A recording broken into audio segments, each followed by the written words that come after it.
You know how some visuals just instantly bring a person to mind? Like you see Chaplin's silhouette or those Mickey Mouse ears, Yeah. and you know exactly who it is. It's pretty amazing how powerful a simple image can be. Well, way before he was ever involved in politics, Donald Trump had already created that kind of instantly recognizable image for himself. Yeah. I mean, even just a glimpse of that hairstyle, and people know who you're talking about. And that's what we're going to dive into today. It's pretty fascinating. Oh, absolutely. It really is. What we're going to explore is how Donald Trump built this huge cultural presence long before he ever stepped into the political arena. And we've got some great material here that really breaks down the strategies, the key moments that went into creating this persona, this public image that's just everywhere, you know. The goal is to really understand what were the core elements, the foundation of this iconic status that he built. Exactly. So where are we going with this? What are the big things we're going to be looking at with you today? Well, first up, we're going to look at his use of Hollywood cameos. And it's more strategic than you might think. We'll examine what those appearances actually accomplished for his image. Okay, interesting. Then we'll dig into his relationship with the media. And let me tell you, it was very proactive. Sometimes, well, unconventional is maybe a good word. Unconventional, all right. I like where this is Oh, going. yeah, and there are some interesting characters involved, to say the least. We'll also look at how he navigated this really diverse world of celebrity and social connections. And of course, we have to talk about the Trump brand itself, how it became more than just a name. Right. It's way more than just his name on a building, that's for sure. Absolutely. And then there's this seemingly odd thing, how he connected with middle America. I mean, he's this billionaire with this extravagant lifestyle, and yet he really resonated with a lot of working class people. That's a puzzle worth exploring. It is. It doesn't seem like it would go together, but it did. Okay, so what else? And finally, we'll examine this blurring of fact and fiction. How much of what we see is the real Donald Trump, and how much is, well, a carefully constructed image? This story is a lot more complex than it might seem on the surface, and I think there are going to be some real aha moments for you as we unpack it all. All right, let's get into it. Let's unpack this. So Hollywood, let's start there. Home Alone 2. That little scene where Macaulay Culkin's character asks Trump for directions in the Plaza Hotel. It's a quick moment, but I think it's a really good early example of Trump's approach to public image. It's fascinating, right? It wasn't just some random celebrity cameo. It was filmed in Trump's Plaza Hotel, you know?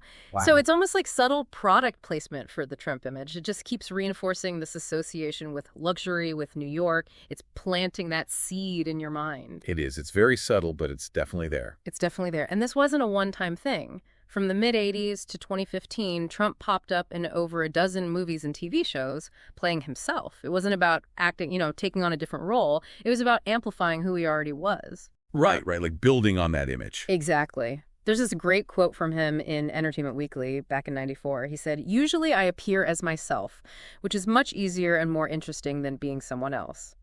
And that really says it all. It wasn't about pretending to be someone new.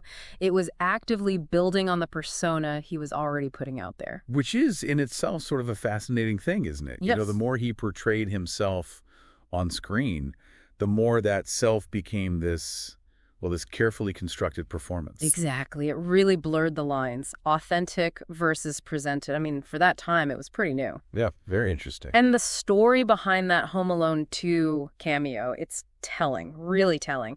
The director, Chris Columbus, said that Trump basically made it a condition for letting them film in the plaza. You want to film here? Well, I need to be in the movie. It shows how deliberate he was about these appearances, you know? Like, this is going to benefit me. This is going to get my name out there. Talk about knowing your worth. Yeah. He knew exactly what he was doing. And there's so many other examples, like the Fresh Prince of Bel-Air. He plays this wealthy guy, and he's thinking about buying the Banks family's house. Even Philip Banks, who's usually so cool and collected, he's totally impressed. He says, "Mr. Trump, I apologize for the confusion, sir. It's indeed an honor." I mean, that reaction within the show kind of mirrored how people were supposed to see Trump, right? Like, he's someone to be admired, someone to be a little starstruck by. Absolutely. The way the characters in the show react to him, it feeds into that image, that aspirational image that he was building. And then you have things like Sex and the City, where he just embodies that New York wealth. Or The Little Rascals, where he plays the father of this rich kid. It all just reinforces the idea. Wealth, success, that's Trump. Right. It's consistent. And even something like Zoolander, a totally comedic movie, you know, he's got this line, "Without Derek Zoolander, male modeling wouldn't be what it is today. It's kind of self-aware, right? But it also plays into this idea of him being this larger-than-life figure, even in a silly context. It does. It's like he's in on the joke, but he's also using it to further his own myth. It's pretty clever. Oh, it's very clever. And who could forget that 2 weeks' notice cameo? Thousands of men have tried to get to me, but you're the first who made it. It just plays into this whole narrative of him being this powerful, almost untouchable figure. It's all part of building this image, this idea of Donald Trump. But his entertainment ventures weren't limited to Hollywood. Let's talk about wrestling. Yes. WrestleMania, the Battle of the Billionaires, Trump versus Vince McMahon. No, that was something else. It was wild. Trump tackles McMahon, then shaves his head right there in the ring. Pure spectacle. Pure spectacle. Yeah. Headlines, attention, reinforcing that image of Trump as this guy who's not afraid to be over the top, to break the rules. And the number of people who watch that, both live and on pay-per-view, it shows how much he was already a cultural figure. And he's even in the WWE Hall of Fame. Yeah. That's a pretty big deal, right? It is. It means he's not just some passing celebrity. He's embedded in this world of entertainment. Wrestling journalist Dave Meltzer actually said that Trump understood the theatrics of wrestling maybe even better than a lot of the wrestlers themselves. He knew how to play this heightened version of himself, make it even bigger for the audience. Again, it's all about this carefully managed performance of Trump. Okay, so we've got the staged chaos of wrestling. Now let's move into a different kind of arena. This is where it gets really interesting. We're talking about media manipulation. This wasn't just Trump being covered by the media. He was actively involved in shaping how they portrayed him. And what's really notable is his relationship with the press, especially the New York tabloids. He really understood how they worked, what kind of stories they were looking for, and he wasn't afraid to use that to his advantage. Oh, he definitely used it to his advantage. He once told the Washington Post that he played the journalists better than anybody. He even admitted to things like planting fake stories just to see what would happen. That's a bold move. Bold, yeah. And then there's the whole thing with John Barron and John Miller, these made-up names he used, especially during the time when Trump Tower was being built. This wasn't just about getting good press. This was about controlling the story. So these weren't just like fake names he'd use to check into hotels or something. These were characters. He pretended to be these other people to talk to reporters. Exactly. He'd call up reporters as these John guys and praise himself, even make up stuff about his personal life, like his relationships with women. Pretty unconventional public relations, to say the least. It's wild. Did anyone ever figure out it was him? Oh, yeah. There was this reporter, Sue Carswell, at People magazine back in '91. She got a call from John Miller. And she later described the conversation, how this John Miller guy was bragging about Trump and how many women he could have. It's just crazy. Later on, People analyzed audio recordings and confirmed it was Trump. He even admitted it at some point. So it really was him playing these characters. Amazing. It was. Barbara Ress, who used to work for the Trump Organization, she said the press probably knew it was Trump all along, but the stories are just too good to pass up, too attention-grabbing. It really speaks to this weird kind of relationship he had with the media. They needed him for the stories, and he needed them for the publicity. Right, and even if they were made up, these crazy stories, they created buzz. They kept his name out there, and that's what he wanted. Take the whole thing with his divorce from Ivana Trump. That New York Post headline, supposedly from Marla Maples, it was sensational, it was front-page news, and it kept Trump in the spotlight. And his attitude toward media coverage, he was very straightforward about it. The question isn't, did they say it about me, he said. The question is, did they say it on the front page? He didn't care if it was good or bad, as long as people were talking about him. Exactly. And then you have the publication of The Art of the Deal in 1987. Now, this wasn't just a book about business. It was a cultural phenomenon. It was on the New York Times bestseller list for 51 weeks. It made him this big-time success story, a business guru in the eyes of the public. And he said it wasn't even about the money. When it came out, he told the New York Times, I don't do it for the money. Deals are my art form. So he's elevating what he does, making it sound like something creative, artistic. Exactly. It's all part of the persona. And then fast forward to the age of the internet, he embraces Twitter really early on, like in 2009. That was another brilliant move. He could control his message. He could go directly to people, no filter. Twitter was a game changer. So what was he tweeting about back then? At first, it was a mix of promoting his businesses and getting into these feuds with celebrities.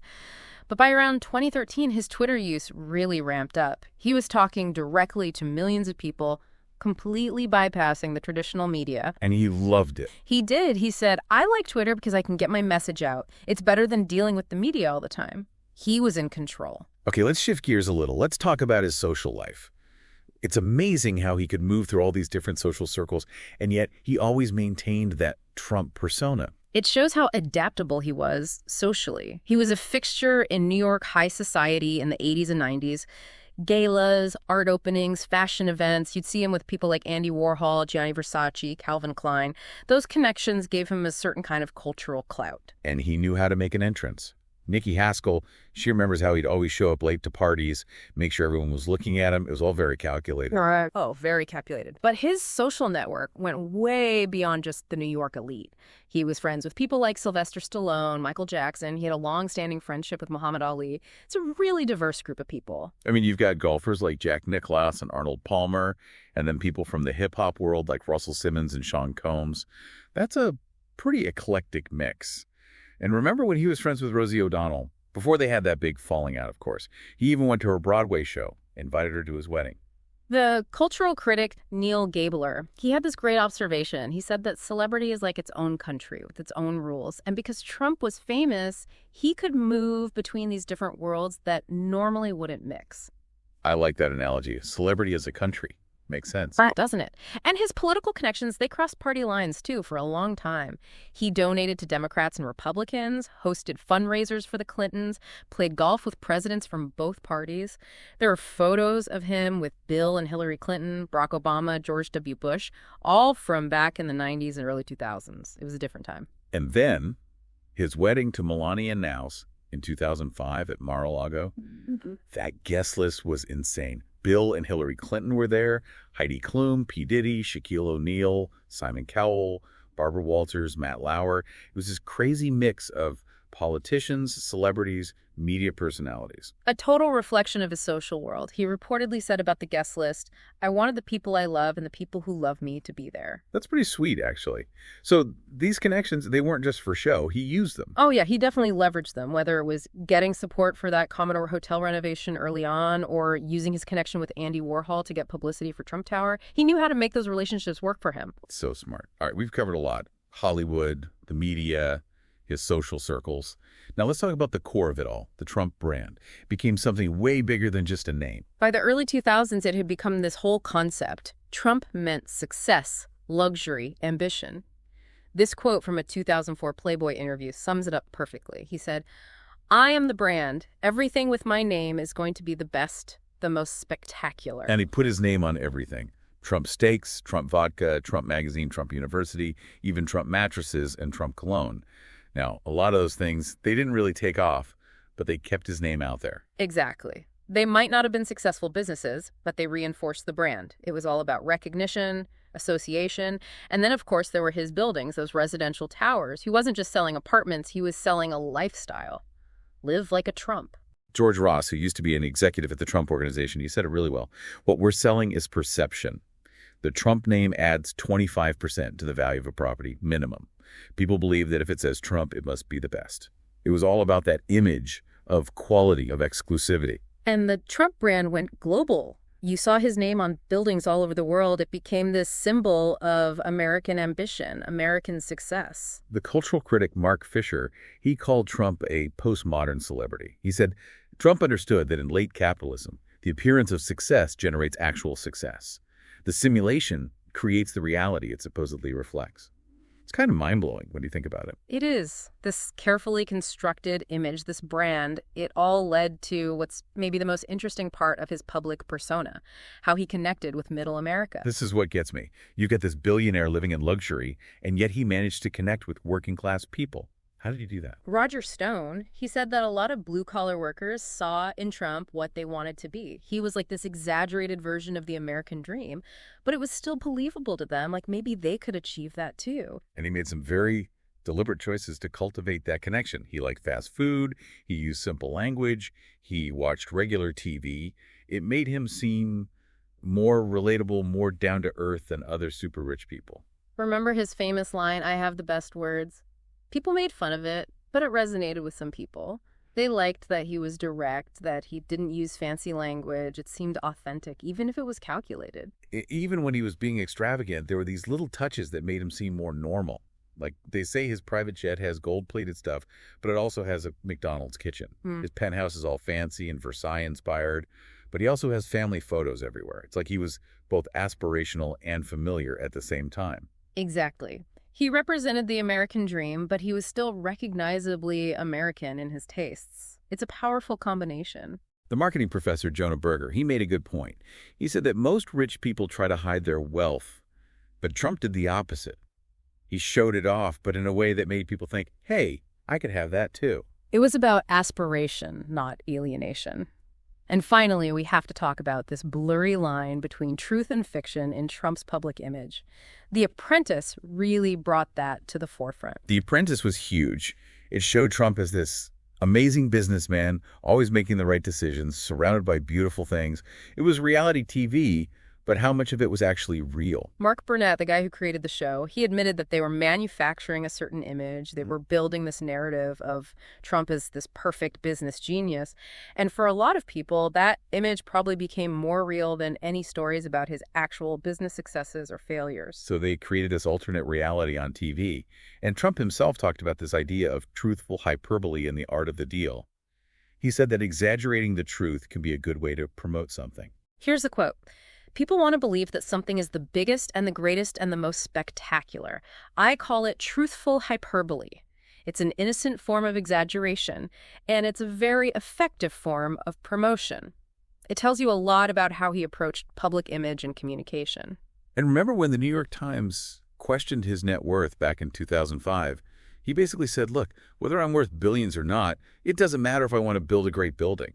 The actual facts were less important than the perception of him being super rich and successful. By the 2010s, Trump was both a real person and this fictionalized character in the public mind.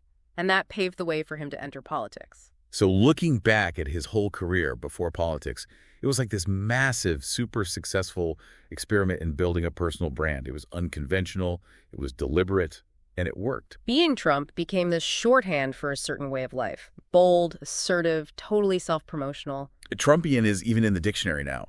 And that hairstyle, it's recognizable everywhere, and you're fired. Everyone knows that's his line. He was a pioneer. He created this new kind of celebrity based on the performance of success. And you could argue he laid the groundwork for influencer culture, which blew up with social media. The pop culture historian Robert Thompson, he said, before there was Kim Kardashian, before there were influencers, there was Donald Trump. He understood that in the modern media environment, attention itself is the most valuable currency. And when he announced he was running for president in 2015, he wasn't just some businessman trying to get into politics. He was this cultural phenomenon stepping onto a new stage. And the political establishment, they didn't see it coming. They didn't realize he'd spent years building this name recognition, learning how to work the media, connecting directly with people. Historian Douglas Brinkley said, Trump didn't need to learn how to be a celebrity when he entered politics. He had to learn how to be a politician while remaining a celebrity. That's a really important distinction. Okay, so wrapping up this deep dive, what have we learned about Donald Trump before he got into politics? How did he create this public image? We saw a lot of strategy, Hollywood cameos, working the media, building those diverse social connections, creating that Trump brand, connecting with middle America in a way that shouldn't have worked, blurring the lines between reality and image. All of that came together to create this really powerful, instantly recognizable figure. Our goal was to understand how he built that persona, and I think we did that. I think so too. It's been a fascinating exploration, and it leaves us with something to think about. All these strategies we've talked about, how have they changed the way we think about celebrity? How has Trump's approach influenced the way people build their public image today, especially in the age of social media? A lot to think about there. Thanks for joining us on this deep dive. Until next time, keep questioning.